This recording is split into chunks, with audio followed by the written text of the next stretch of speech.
ओम नमः शिवाय। मैं हूं एस्ट्रोलॉजर के.एम. सिन्हा और मैं अपने इस यूट्यूब चैनल पर आप सभी का हार्दिक स्वागत करता हूं। देखिए, पराक्रम के जो देवता हैं मंगल देव, उनका राशि परिवर्तन हो रहा है और ये राशि परिवर्तन करके तुला राशि में पहुंचने वाले हैं। मंगल देवता क्योंकि 16 जनवरी तक अस्त रहेंगे, सूर्य के सापेक्ष में देखा जाए तो ये अस्त रहने वाले हैं और 24 सितंबर से ही ये अस्त हो रहे हैं। पराक्रम के देवता, कॉन्फिडेंस के कारक, ऊर्जा के साक्षात स्वरूप जिनको कहा जाता है, यानी मंगल देवता को। डिफेंस सेक्टर में जितने लोग भी काम करते हैं उनका मंगल बहुत स्ट्रांग होता है। जो नेवी में काम करते हैं उनका मंगल बड़ी स्ट्रांग होता है। मंगल इलेक्ट्रिक का कारक भी होता है। जितने भी इलेक्ट्रिशियंस होते हैं, जितने भी आप चैलेंजिंग काम करते हैं, साहसिक काम करते हैं, उन सभी के लिए मंगल कहीं ना कहीं पर रिस्पॉन्सिबल होता है। मंगल देवता जो है इस बार तुला में राशि परिवर्तन करेंगे और इनका राशि परिवर्तन हालांकि बहुत कम दिनों के लिए हो रहा है और ये जो राशि परिवर्तन करने वाले हैं इनका राशि परिवर्तन ओवरऑल 3 अक्टूबर को तुला में जाएंगे और इसके बाद 16 नवंबर तक ये राशि परिवर्तन करके वृश्चिक राशि में चले जाएंगे। तो 3 अक्टूबर से लेकर 16 नवंबर तक का जो टाइम रहने वाला है, लगभग 40-45 दिन पर इनका राशि परिवर्तन होता ही होता है। ये अपना राशि परिवर्तन करेंगे और तुला में पहुंचेंगे। तो जैसे ये तुला में पहुंचेंगे क्या प्रभाव रहेगा? वर्तमान में ये कन्या में गोचर कर रहे थे, अब ये और 24 सितंबर से ये अस्त भी हैं और लगातार ये अस्त रहेंगे। अस्त की अवस्था में क्या प्रभाव होगा ऑलरेडी मैंने वीडियो पोस्ट किया हुआ है, आप उसको चेक कर सकते हैं। लेकिन आज के वीडियो में हम ये चेक करेंगे कि अस्त होने के बाद और साथ में तुला राशि में, जो कि इनकी शत्रु राशि, शत्रु ना कहा जाए सम राशि, क्योंकि मंगल को शुक्र से कोई प्रॉब्लम नहीं है, शुक्र को मंगल से कोई प्रॉब्लम नहीं है, तो दोनों एक दूसरे के लिए न्यूट्रल हैं। न्यूट्रल राशि में जब ये पहुंचेंगे तो क्या पूरा प्रभाव देने वाले हैं, आइए हम समझते हैं। देखिए, अब हम बात करेंगे तुला लग्न वाले जातकों के लिए जो मंगल का राशि परिवर्तन है वो कैसा होने वाला है। एक तो तुला लग्न वाले जातक जितने भी हैं उनको ये समझ लेना चाहिए कि उनके लिए मंगल देवता कैसा रिजल्ट देते हैं। एक तो द्वितीयेश होते हैं मारक और साथ में सप्तमेश अति मारक। हालांकि मंगल की शुक्र के साथ और शुक्र की मंगल के साथ उदासीनता होती है, सम राशि होती है एक दूसरे के लिए। अगर हम इसको फ्रेंडशिप चार्ट में देखा जाए तो ये सम होते हैं एक दूसरे के लिए, लेकिन मारक ग्रह तो यहां पर सप्तमेश और द्वितीयेश बनने के कारण बनते हैं। अब ये जो राशि परिवर्तन कर रहे हैं मंगल, लगन में ही करने वाले हैं और लगन में जैसे ही मंगल राशि परिवर्तन करेंगे, मंगल और केतु की युति बनेगी और निश्चित रूप से कहा जाए मार्कत्व बहुत तेजी से बढ़ेगा। शरीर में जो है एग्रेसिवनेस बहुत तेजी से बढ़ता हुआ आपको दिखाई देगा। कोई भी काम करना है तुरंत करना है, जल्दी करना है, अभी करना है, ऐसे विचार आएंगे और गुस्सा तो 7वें आसमान पे रहेगा, क्योंकि यहां पर एग्रेसिव का जो कारक है मंगल, वो एग्रेसिव अपना होना दिखाएगा। केतु का लगन में बैठना, क्योंकि अभी भी जो मंगल राशि परिवर्तन करेंगे वो 16 नवंबर तक का डेट है जहां पर ये राशि परिवर्तन करेंगे। तो 3 अक्टूबर से 16 नवंबर के बीच में बहुत सारी घटनाएं भी होंगी। 17 अक्टूबर को से बहुत सारे ग्रह जो है तुला में ही जाएंगे, आपके लगन पर ही रहेंगे। तो इस समय डिसीजन किसी भी इंपॉर्टेंट कार्य के लिए नहीं लेना चाहिए। विशेष रूप से अगर बिजनेस की बात किया जाए, पार्टनरशिप की बात किया जाए, तो अगर कोई भी काम बिजनेस या पार्टनरशिप से रिलेटेड करना हो तो बिल्कुल भी इस दौरान नहीं करना चाहिए। अगर आपने पार्टनरशिप में किसी प्रकार का हस्तक्षेप किया तो नुकसान उठाना पड़ेगा। जल्दीबाजी में कोई भी फैसला नहीं करना चाहिए, नहीं तो परेशानी आप ही को होगा। समय अच्छा नहीं है, अनुकूल नहीं है, इसलिए जो मंगल का जो राशि परिवर्तन हो रहा है, धन के लिए तो ठीक है, धन तो आपको लाकर दे देगा, धन का मालिक लगन में जाएगा, धन आएगा, इसमें कोई दिक्कत नहीं है। लेकिन परेशानी कहां पर होगी? पार्टनरशिप में। कहां पर परेशानी होगी? दैनिक रोजगार में। कठिनाई के साथ धन अर्जन के योग यहां पर बनाते हैं। अब हम बात करते हैं वृश्चिक लग्न वाले जातकों के लिए कैसा प्रभाव मंगल देव देने वाले हैं। तो मंगल देवता जो है वृश्चिक लगन के लिए कहा जाए तो एक तो लग्नेश भी है और एक मंगल देवता षष्ठेश भी होते हैं। लग्नेश कभी भी षष्ठेश या अष्टमेश होता है, उसको दोष नहीं लगता है, और मंगल आपके लगन भाव से 12th हाउस में जा रहे हैं, तो अकस्मात ट्रैवलिंग का योग यहां पर बनाएंगे। परिवार से लंबी दूरी की यात्रा का योग आपके लिए निश्चित रूप से यहां पर बनता है। काम को लेकर ट्रैवलिंग का योग बनता है और ट्रैवलिंग जो करना आपके लिए लाभदायक भी रहेगा।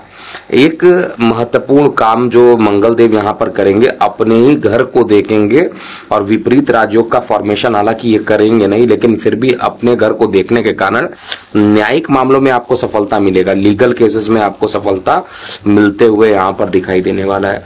मंगल का ये राशि परिवर्तन आपके लिए रोग ऋण शत्रु को भी कम करेगा और आय के साधन को भी बढ़ाने वाला है। तो कुल मिलाकर देखा जाए तो मंगल इस समय विदेश में जो लोग कार्य कर रहे हैं या जो लोग ऑनलाइन रिलेटेड काम करते हैं, अब्रॉड में काम करते हैं या ऑनलाइन रिलेटेड जो भी काम आजकल अब्रॉड हो जाता है, तो उस कार्य में आपको सफलता मिलेगी, इसमें कहीं पर भी कोई डाउट मुझे नहीं दिखाई दे रहा है। तो हर तरीके से कहा जाए तो मंगल का जो राशि परिवर्तन है वो आपके लिए अच्छा होने वाला है। केवल और केवल यहाँ पर टायर्डनेस बढ़ेगी, थकावट बढ़ेगी, क्योंकि यात्राएं होंगी और यात्रा होने के कारण जो है थोड़ी थकावट का अनुभव आप करेंगे। केतु जब राशि परिवर्तन कर लेगा उसके बाद आपको राहत मिलेगा और 17 तारीख को जब सूर्य का भी राशि परिवर्तन होकर ये साथ में हो जाएंगे तो शत्रु पक्ष पर आपकी विजयी और संभावना जो रहेगी, मतलब शत्रु पक्ष पर आप हावी होते हुए दिखाई देंगे, जो आपके लिए पॉजिटिव रिजल्ट देने वाला होगा। अब हम बात करते हैं धनु लग्न वाले जातकों के लिए ये जो राशि परिवर्तन हो रहा है वो कैसा रहने वाला है। देखिए, धनु लग्न के लिए मंगल हमेशा से योग कारक रहे हैं, पंचम त्रिकोण है, साथ में द्वादशेश के मालिक भी हैं, लेकिन पंचम त्रिकोण मिलना और लग्नेश के मित्र होने के कारण इनके लिए अच्छा रिजल्ट देने के लिए ये हमेशा बाध्य रहते हैं। वर्तमान में तो दशम भाव में ये गोचर कर रहे थे और दशम भाव जो था इनका दिशा बली भाव था, और अब ये एकादश भाव में चले जाएंगे और खुद अपने ही भाव को देखेंगे। तो निश्चित रूप से दो बातें यहाँ पर होंगी, एक तो वाणी उग्र हो सकती है, थायराइड की समस्या है तो वो बढ़ेगी, और साथ में प्रेम प्रसंग भी आपका बढ़ेगा। विद्यार्थी वर्ग का जो झुकाव रहेगा वो अध्ययन की तरफ ज्यादा बढ़ जाएगा, अध्ययन के क्षेत्र में आप बहुत अच्छा कार्य करेंगे और साथ में आपके रोग ऋण शत्रु भी यहाँ पर कम होते हुए मैं देख पा रहा हूं। तो ओवरऑल जो कंडीशन रहेगा आपके फेवर में रहने वाला है, बहुत ज्यादा निगेटिव मुझे नहीं दिखाई दे रहा है। और गोचर में इस समय सूर्य, मंगल, ये सभी आपके एकादश भाव में जाएंगे और आपकी कुंडली में जो एकादश भाव में सारे ग्रह एकत्र हो रहे हैं आपके लिए उतना निगेटिव नहीं देंगे, क्योंकि एकादश भाव में ग्रहों को दोष नहीं लगता है, लेकिन फिर भी किसी बड़े भाई बुजुर्गों के साथ आपके रिलेशन खराब होने की संभावना भी हो सकती है। वार्तालाप करते समय बेहद सावधानी बरतिएगा, नहीं तो वाद विवाद जो है वो उसकी परिकाष्ठा बढ़ सकती है। अब मैं मकर लगन की बात करता हूं। देखिए, मकर लगन वाले जितने भी जातक हैं उनके लिए मंगल देवता सुख के मालिक है, सुखेश हैं, इनकम के मालिक हैं, इनकम भी अच्छा, सुख भी अच्छा, और जा भी रहे हैं कहां पर? दशम भाव में। दशम भाव में अगर केंद्र का मालिक होकर कोई भी दशम भाव में जाता है तो वैसे ही मंगल अच्छा प्रभाव देता है और वहां पर दिशा बली भी है। तो ओवरऑल कंडीशन क्या बनेगी? आपके लिए कार्य व्यवसाय में बहुत ही अच्छे रिजल्ट मिलने शुरू हो जाएंगे और साथ में आपका जो पराक्रम है वो निश्चित रूप से सामने दिखाई देगा। निगेटिव केवल ये करेगा, आपके लग्न को चतुर्थ दृष्टि से देखेगा तो थोड़ा सा गुस्सा, एग्रेशन आपका बढ़ता हुआ दिखाई देगा, लेकिन भूमि, वाहन, मकान से संबंधित कोई बहुत लंबा केस अगर चल रहा है तो न्यायिक मामलों में सफलता और आपको सुख की अनुभूति मिलने वाली है। लंग्स से रिलेटेड किसी प्रकार की परेशानी थी, वो सारी परेशानी खत्म होते हुए दिखाई दे रही है। माता से सुख की प्राप्ति मिलेगी और साथ में प्रेम प्रसंग भी जो रहेगा वो बढ़ता हुआ दिखाई देगा। तो हर तरीके से अच्छा मकर लगन वाले जातकों के लिए भी यहाँ पर राशि परिवर्तन मुझे दिखाई दे रहा है। अंतिम 2 लग्नों में अब हम बात करते हैं पहले कुंभ लग्न के बारे में। कुंभ लग्न में मंगल का जो ये राशि परिवर्तन होगा वो कैसा रिजल्ट देने वाला है। देखिए, कुंभ लग्न में अगर कहा जाए तो शनि के लिए मंगल जो है बहुत अच्छा रिजल्ट नहीं देते, लेकिन कुछ ऐसी कंडीशन बन जाती है जैसे आपने मकर में देखा, केंद्र के मालिक होकर दशम स्थान पर दिशा बली है।